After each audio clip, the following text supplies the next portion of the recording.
এখন বেশিরভাগই অবিবাহিত ছেলেরা বিবাহিতা মহিলাদেরকে পছন্দ করে। কেন করে জানেন? কারণ বিবাহিতা মহিলারা দেখতে সুন্দর হয় এই জন্য। আর অবিবাহিত মহিলারা দেখতে সুন্দর হয় না, দেখতে ছোটোখাটো হয়, নজরে লাগে না। আর বিবাহিতা মহিলাদেরকে নজরে লাগে। তাই এখন অবিবাহিত ছেলেরা বিবাহিতা মেয়েদের দিকে বেশি নজর দেয়,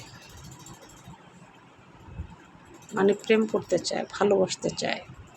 আবার যখন বিয়ের কথা আসে তখন ডাইরেক্ট বলে, তুমি বিবাহিতা মহিলা, তোমার ছেলে মেয়ে আছে, আমি তোমাকে কীভাবে বিয়ে করব? এটা কি হয়? কিন্তু প্রেম করার সময় ঠিকই মজা মারে।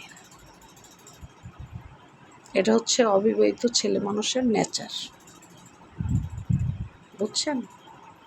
প্রেম করার সময় লাগবে বিবাহিতা মহিলা, বিয়ে করার সময় লাগবে অবিবাহিত মেয়ে।